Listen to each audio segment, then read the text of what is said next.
Haleluya. Wow, luar biasa. Tadi pertama, masih sepi ya. Ternyata memang hujan ya.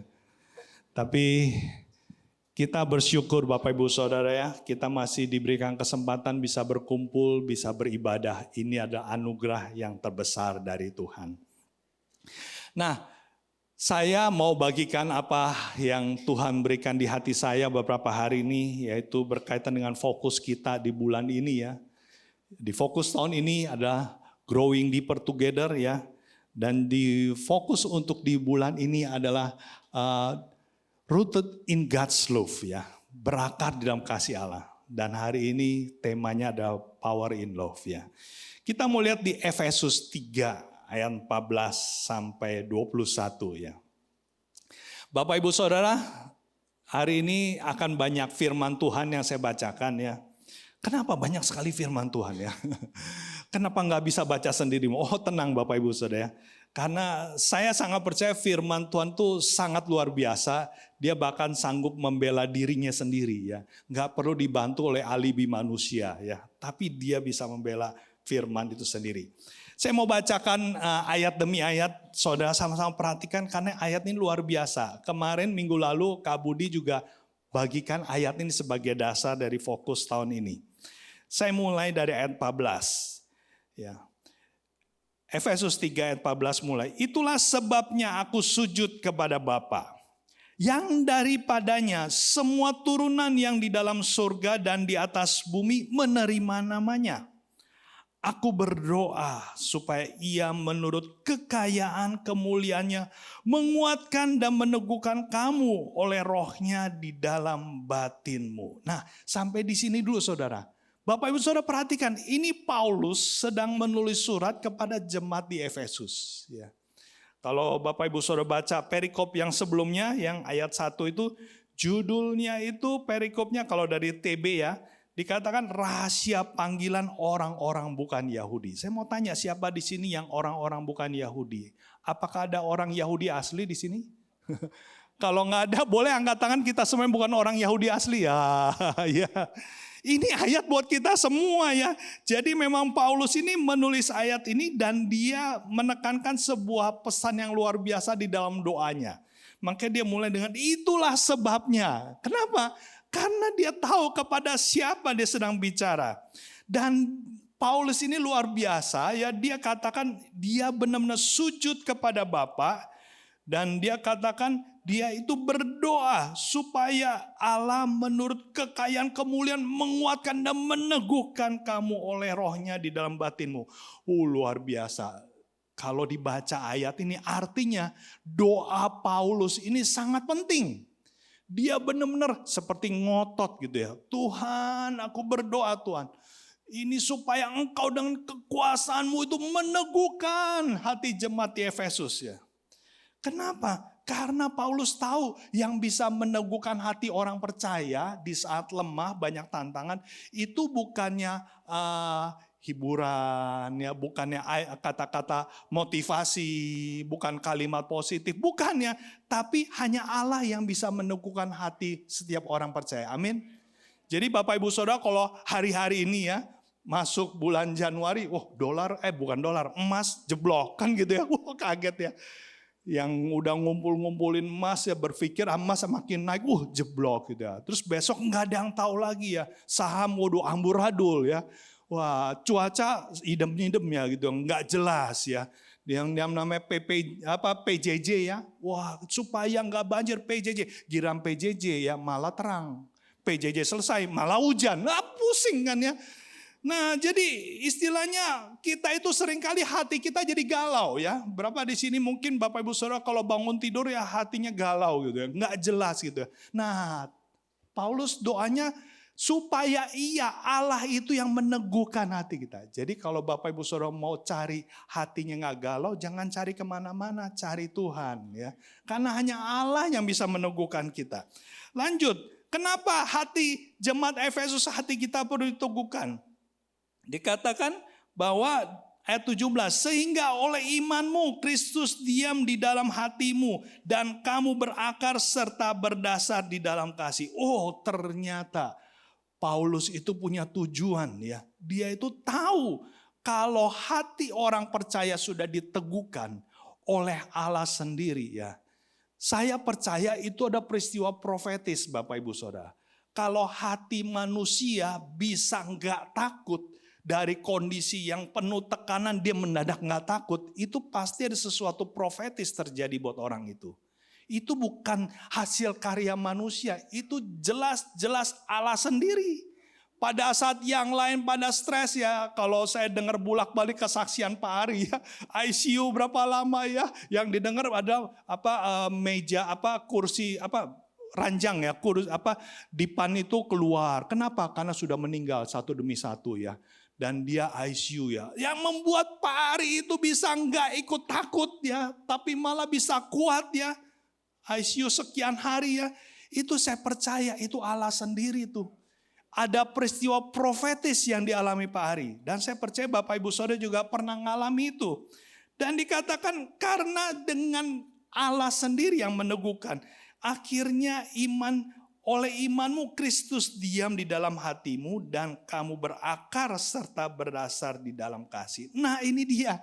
Jadi ternyata kita bisa sadar Yesus ada bersama dengan kita. Bukan karena perasaan.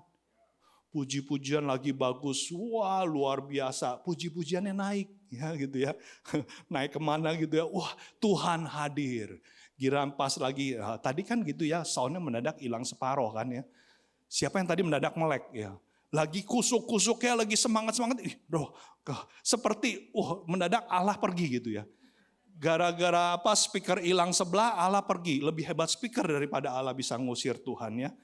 Nah, jadi firman Tuhan bilang bahwa ternyata yang membuat kita sadar Kristus ada di hati kita bukan perasaan tapi iman. Ya. Jadi jangan pernah percaya dengan perasaan ya. Percayalah pada firman. Karena firman Tuhan katakan demikian dia percaya. Dan dikatakan karena oleh imanmu Kristus diam di dalam hatimu dan kamu berakar serta berdasar di dalam kasih. Wah ini luar biasa. Jadi saya bayangin kalau kita hidup dengan perasaan ya, hidup kita serba galau nggak jelas ya. Itu ibaratnya kita seperti lagi layang-layang yang putus talinya. Tahu yang pernah main layang-layang kalau udah putus tali kan nggak jelas kan. Wah gitu ya. Sebentar ketiup angin ke kiri ke kanannya. Nah seperti itulah. Padahal sebenarnya kita sudah tahu ada satu kebenaran yang nggak akan pernah berubah. Sekalipun gunung bergoncang ya, bumi berlalu, kebenaran itu nggak pernah goyah. Tahu kebenaran apa? Firman. Kita tahu kalau kita berdiri atas firman, kita nggak akan seperti layang-layang putus Bapak Ibu Saudara. Jadi firman Tuhan ini bilang, Paulus berdoa supaya jemaat Efesus mengalami perjumpaan dengan Tuhan, mengalami sesuatu yang profetis, supaya dia itu sadar Kristus ada bersama dengan dia. Pada saat dia sadar Kristus ada di dalam hatinya, dia seperti mendarat, jeglek. Ya, udah mendarat. Mendarat di mana? Mendarat di kasih. Untuk apa? Untuk berakar. Bapak Ibu Saudara kalau ingin berakar dalam kasih Allah, pastikan dulu udah mendarat belum ya. Di dalam kasih Allah. Udah sadar belum bahwa Yesus itu nggak meninggalkan saudara? Kalau saudara sering lupa ingat, kadang-kadang lupa. Yesus bersama dengan kita. Ya jangan bilang mau berakar dalam kasih. Ya nggak bisa kan si tanaman itu mendadak dia itu pindah gitu. Mau berakar besok pindah ke pot sebelah. Pindah lagi. Nggak bisa berakar kan? Kenapa? Dia itu tidak berdiri ya. Nah, jadi ternyata ini yang Paulus doakan. Perhatikan apa yang terjadi. Nah ini dia ayat 18. Setelah dia ada menyadari Kristus ada di dalam hatinya. Ayat 18 doanya Paulus. Aku berdoa supaya kamu bersama-sama dengan segala orang kudus dapat memahami. Ya.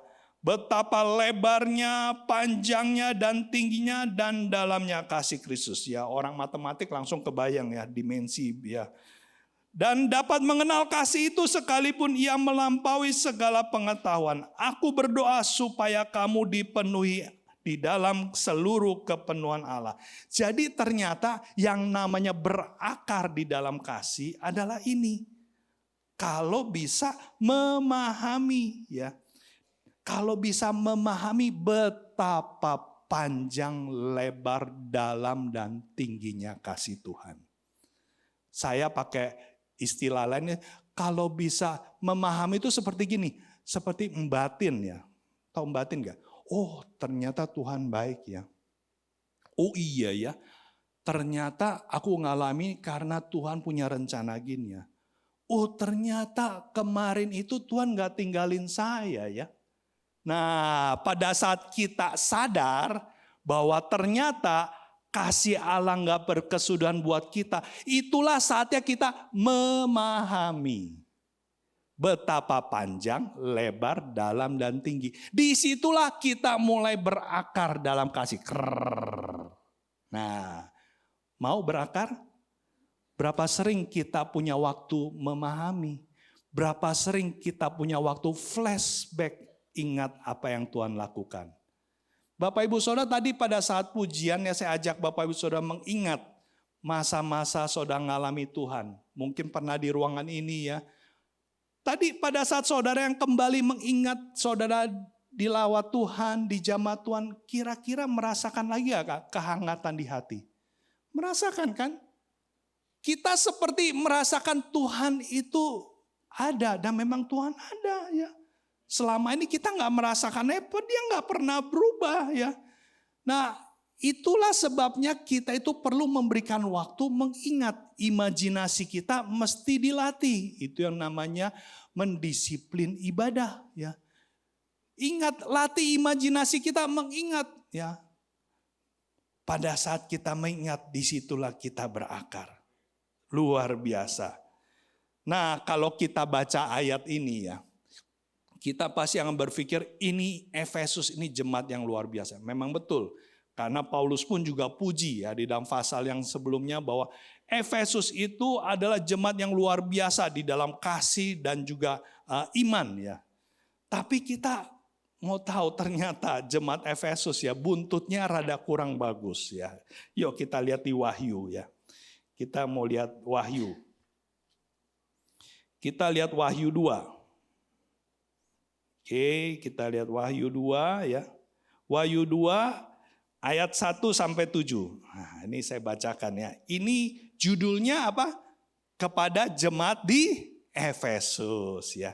Kalau tadi itu ayatnya bagus ya. Kalimatnya bagus tentang doa Paulus bagaimana mereka bisa bertumbuh dalam kasih. Tapi kita lihat akhir dari jemaat Efesus yang dicatat di kitab Wahyu. Saya bacakan demikian.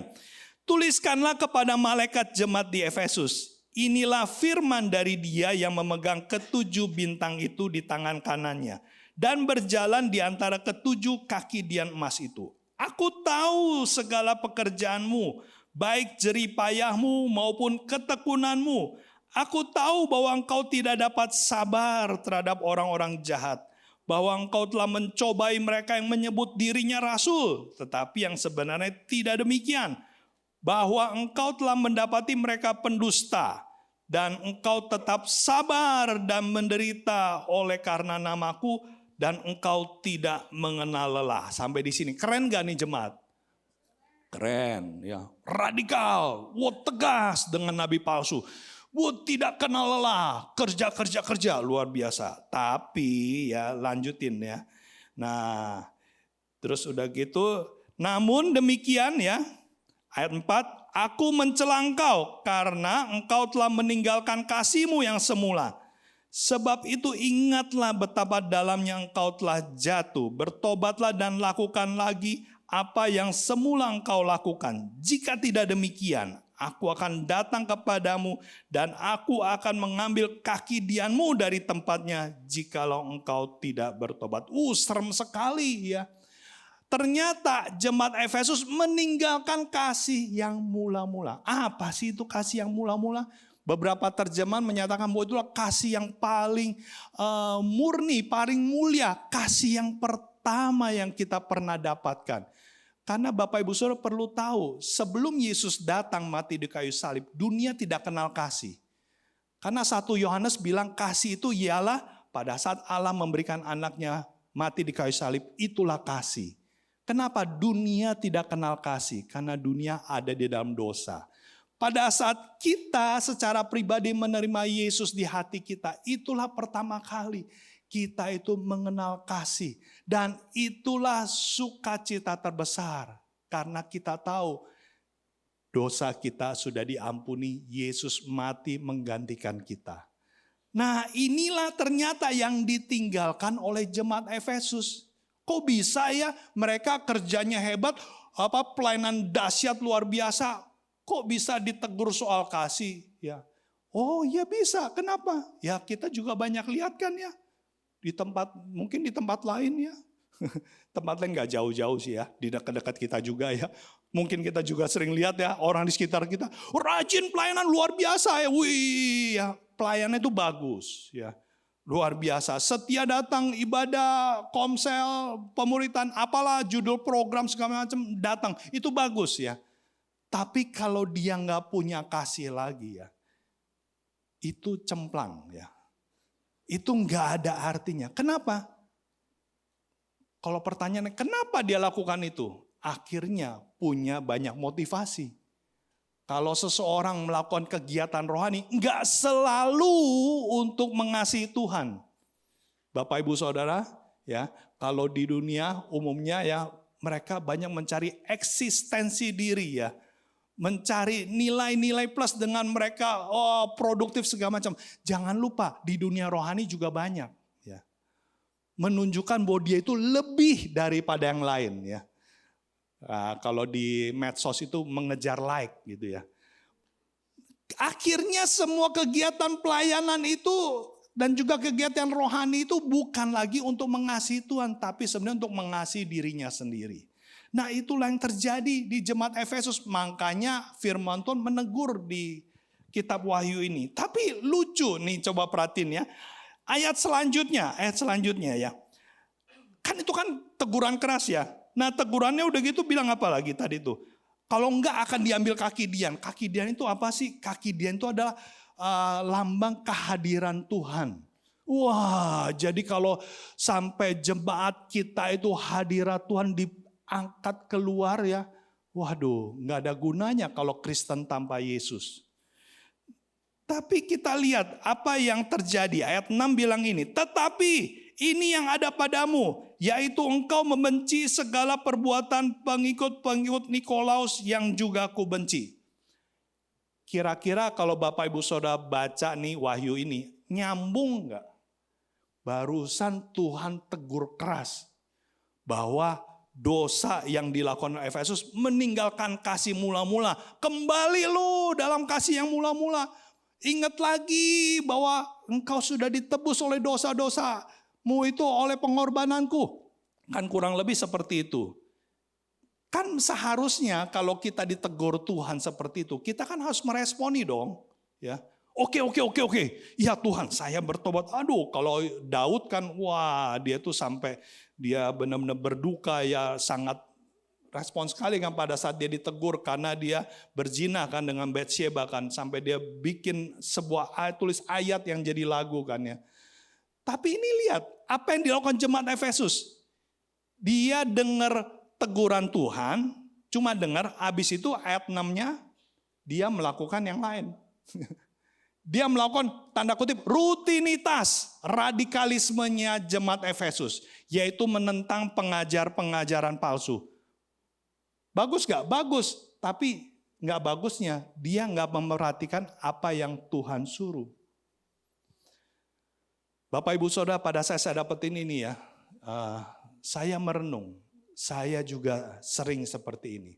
Pada saat saya asik dengan rencana saya. Asik dengan ambisi saya. Sekalipun rohani, tapi itu tetap ambisi saya. Itu tetap Tuhan gak suka. Kalau saya asik kepada itu bukan kepada yang Tuhan mau. Itu sebenarnya saya sedang menganggap remeh Tuhan.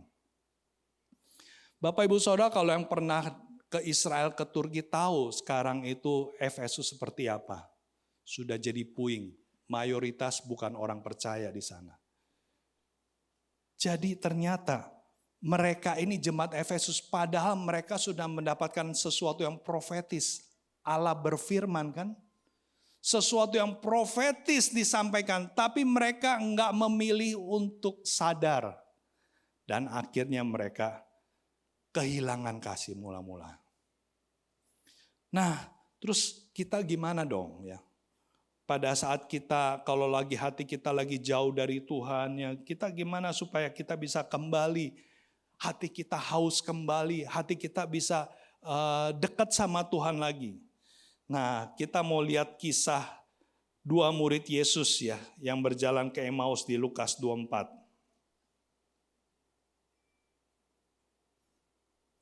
Lukas 24. Lukas 24 ya, saya bacakan ayat 13 mulai ya. Sambil saya bacakan, coba Bapak Ibu Saudara sambil mengimajinasikan ya peristiwa yang ditulis ini.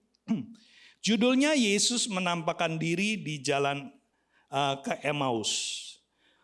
Pada hari itu juga, ya mulai ayat 13, pada hari itu juga dua orang dari murid-murid Yesus pergi ke sebuah kampung bernama Emmaus, yang terletak kira-kira 7 mil jauhnya dari Yerusalem. Dan mereka bercakap-cakap tentang segala sesuatu yang telah terjadi.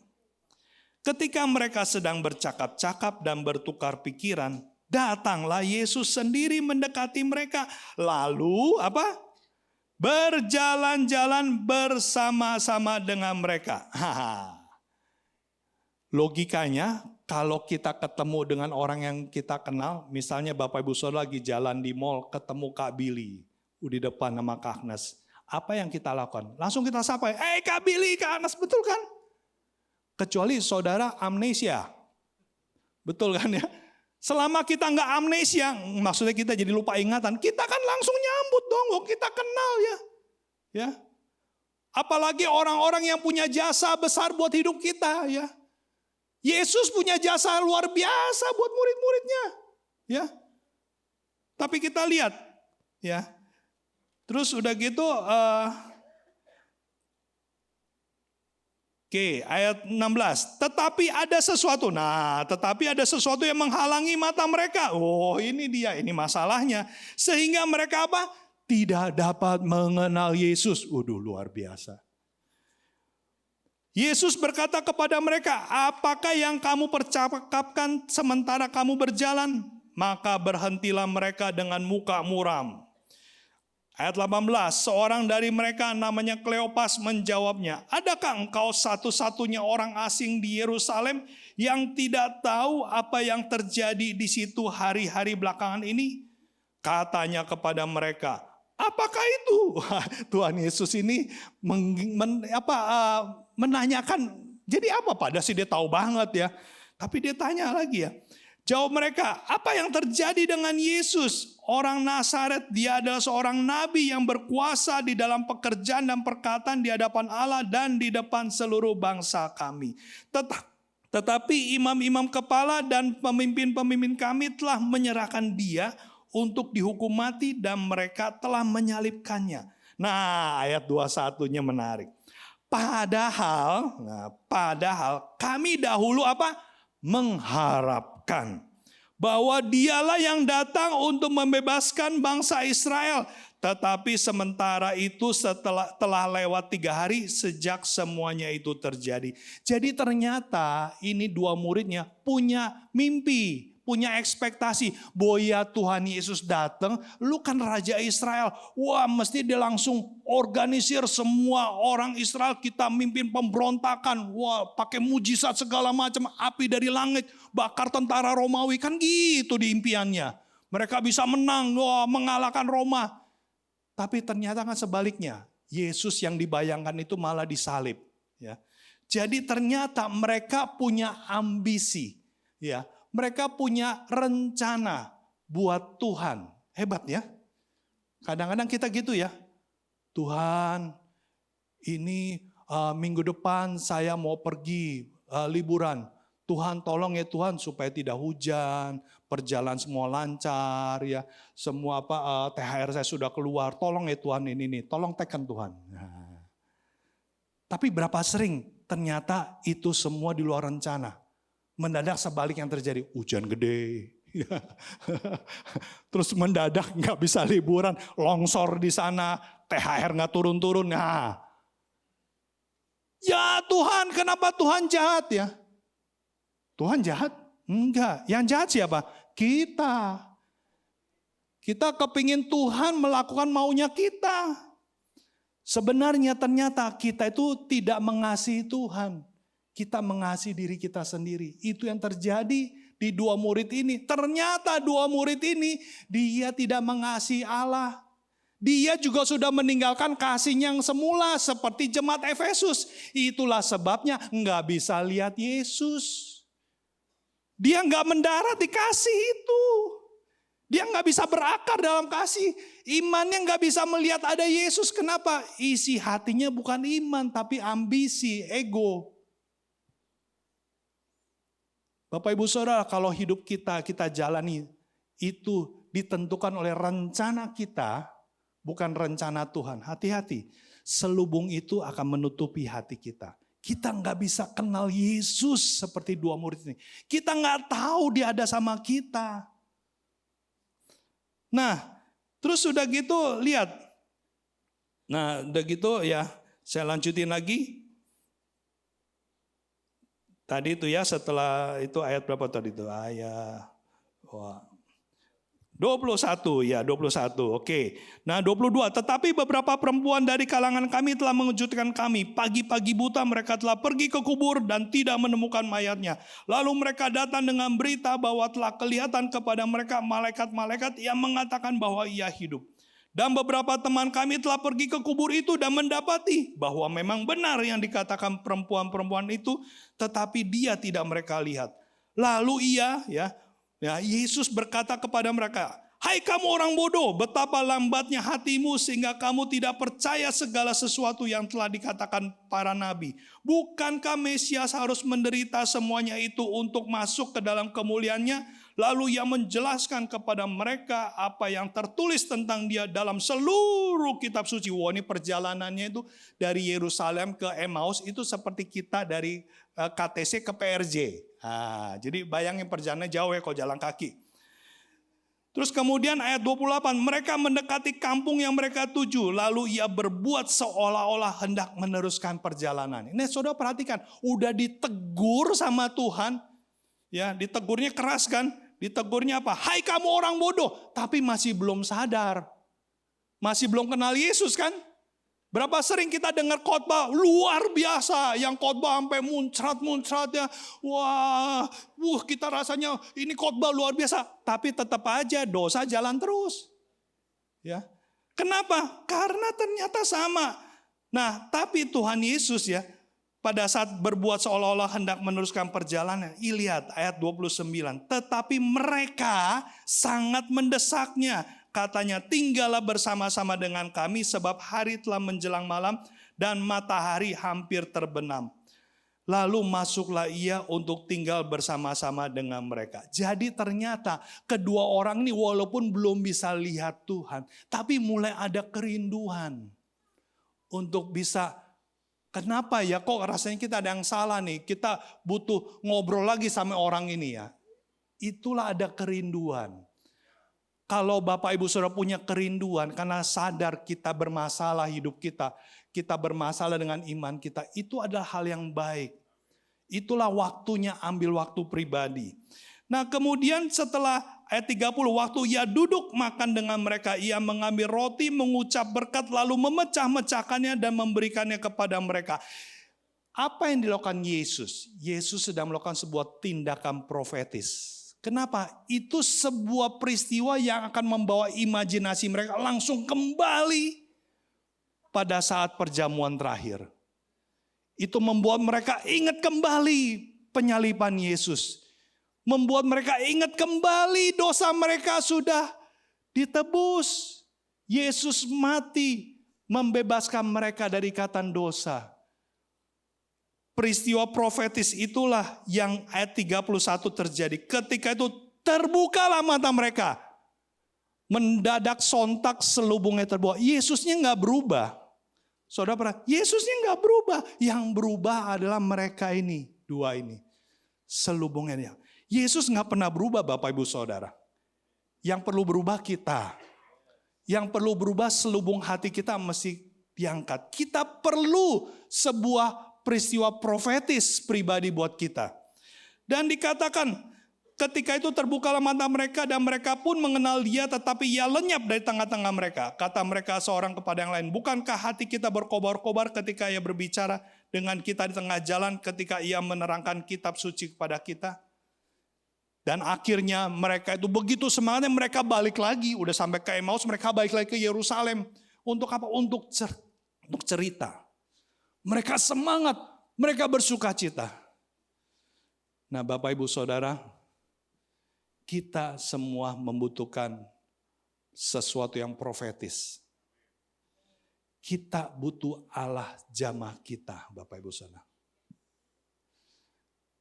Kalau Yesus memperagakan, memecahkan roti sebagai tindakan profetis. Dan itu langsung selubung yang menutupi mata kedua orang ini terbuka.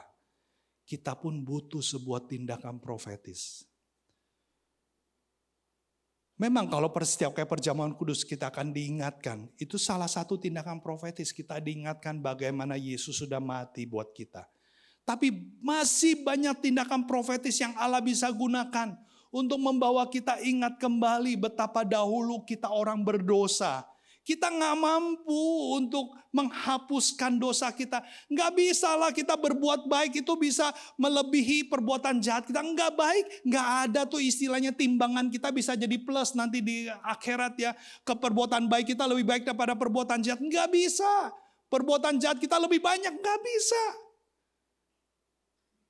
Kita itu benar-benar karena anugerah. Kita perlu sebuah hal yang profetis mengingatkan kita kembali akan kasih mula-mula.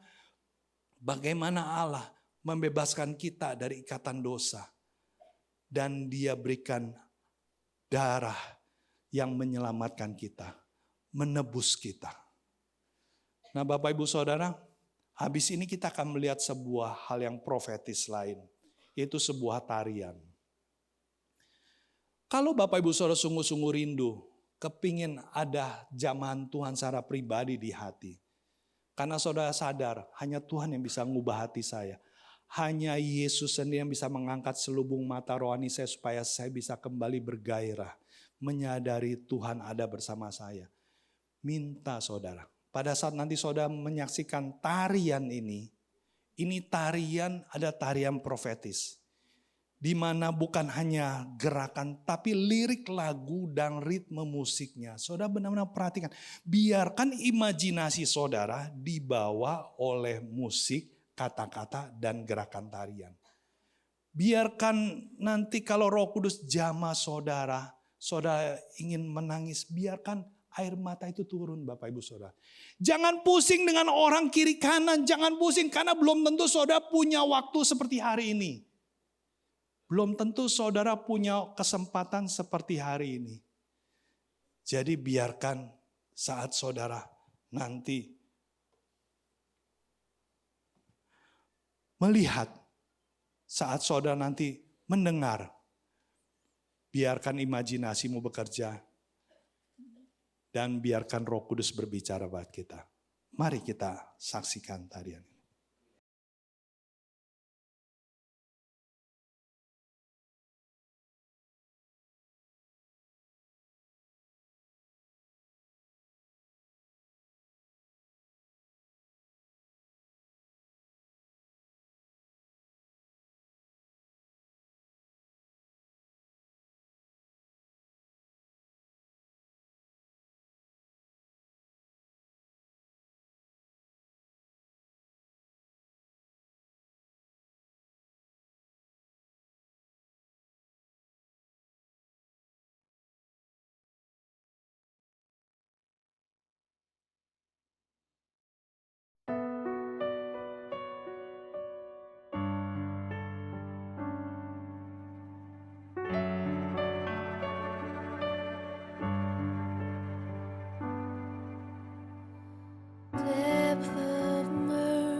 soul's impassioned plea, depth of mercy can there be?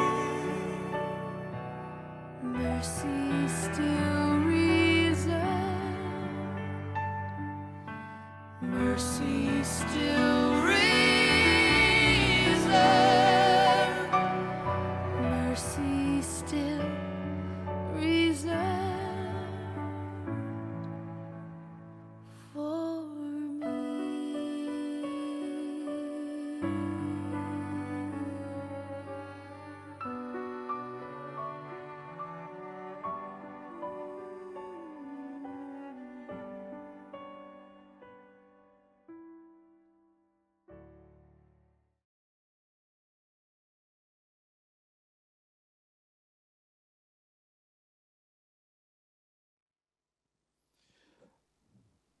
Mari anakku, anugerah keselamatan masih tersedia bagimu.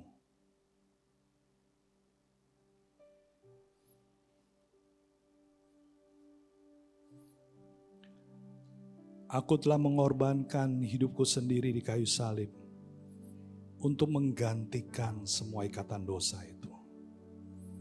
Engkau tidak bisa melepaskan dirimu sendiri. Harus ada korban yang diberikan.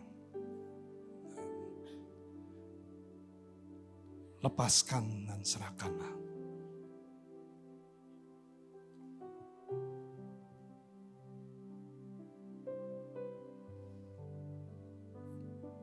Bebaslah engkau, karena aku telah menanggung semua dosamu.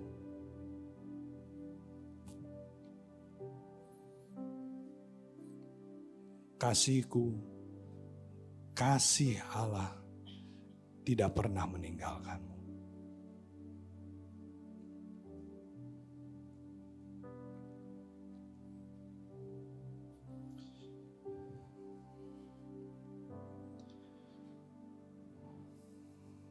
Masih ingatkah kita dengan ikatan dosa yang mengikat kita bertahun-tahun di masa lalu?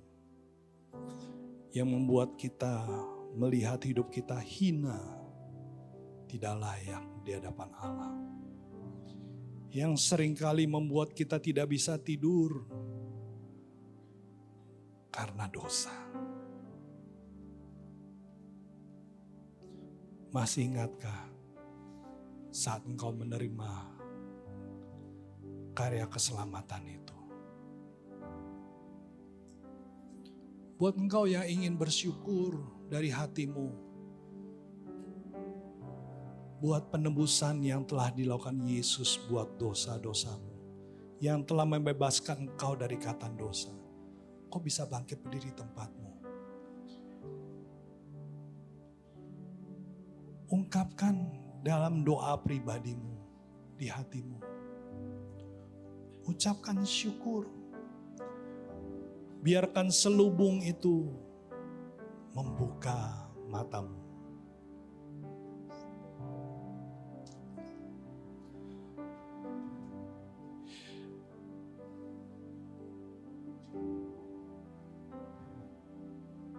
Bapa, kami bangga Tuhan.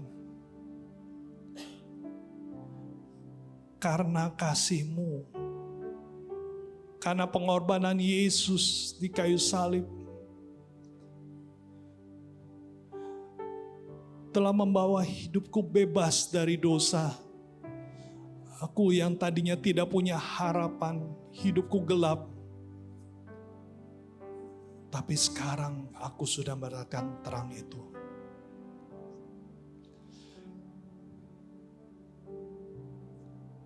Bersyukur saudara, bersyukur saudara.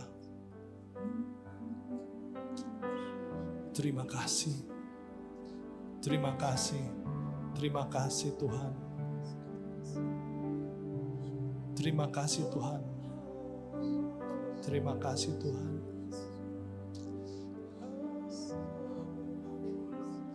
Buat janji pribadimu saudara dengan Tuhan.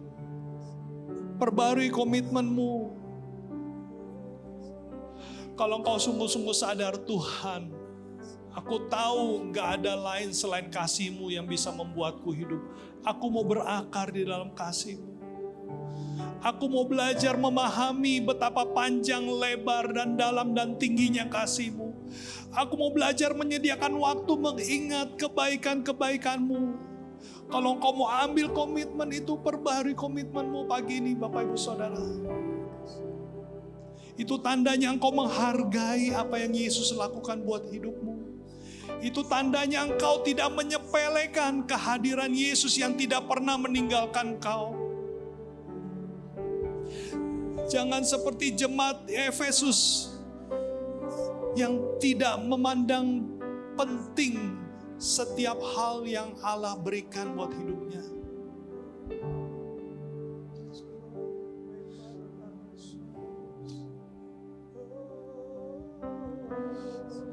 Bapak, aku berdoa Tuhan buat setiap umat-Mu di tempat ini. Aku berdoa di dalam nama Yesus. Setiap selubung yang menutupi hati dan pikiran setiap jemaat tempat ini, aku cabut di dalam nama Yesus. Aku patahkan setiap tipuan muslihat iblis. Setiap hal-hal yang selama ini memandang bahwa Allah tidak mengasihi mereka, Allah tidak pernah mendampingi mereka, Allah tidak pernah menolong mereka, Allah pilih kasih buat mereka. Aku ikat di dalam nama Yesus dan kami perintahkan pergi di dalam nama Yesus. Bapak, kami terima Tuhan.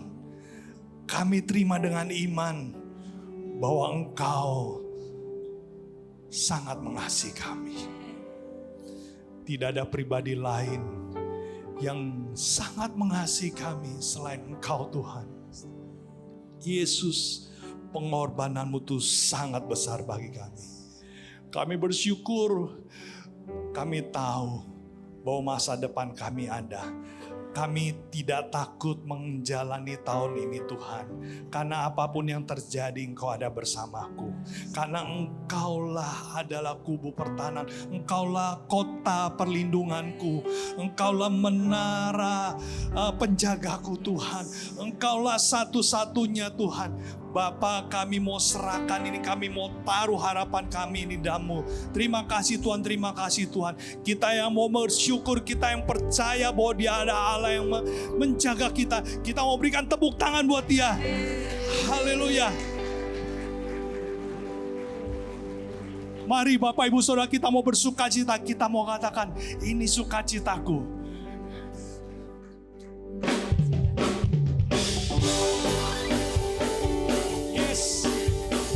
Nyanyikan lagu ini sebagai sukacita kita. Karena kasih-Nya telah membebaskan kita. Pujian syukurku ku naikkan bagi-Mu. Kasih dan rahmat-Mu tercurah bagiku. Katakan pada dirimu sendiri, Hidup bersama-Mu, ikut kehendak-Mu. Ku berjalan tinggalkan masa lalu. Kasih-Mu yang sebesar, kasih-Mu segalanya, janji-Mu yang sempurna. Oh, Kaulah sukacitaku, bersuka dalam-Mu. Yesus, Kau kekuatanku, aman di dalam-Mu, menara perlindunganku. Menari bagi-Mu, Yesus, Kau sukacitaku. Mulialah nama-Mu, oh Yesusku. nyanyikan lagi saudara. Pujian syukurku ku naikkan bagi-Mu. Kasih dan rahmat-Mu tercurah bagiku. Hidup bersama-Mu, ikut kehendak-Mu. Ku berjalan tinggalkan masa lalu. Dengan iman katakan,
kasih-Mu yang terbesar, kasih-Mu segalanya, janji-Mu yang sempurna.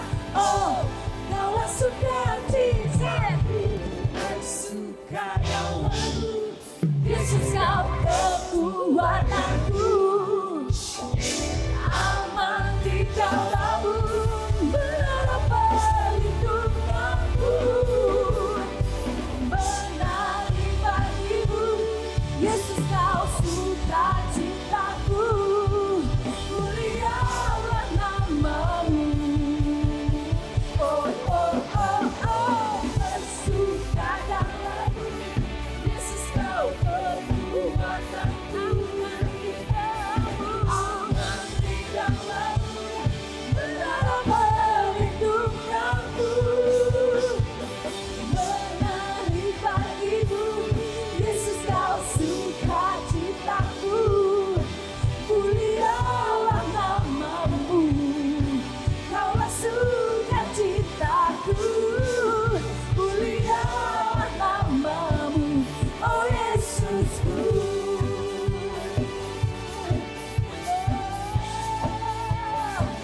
Sukacitaku,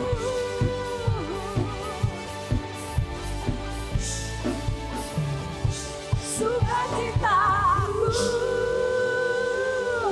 Haleluya, kami bersukacita. Haleluya, silakan duduk Bapak Ibu Saudara.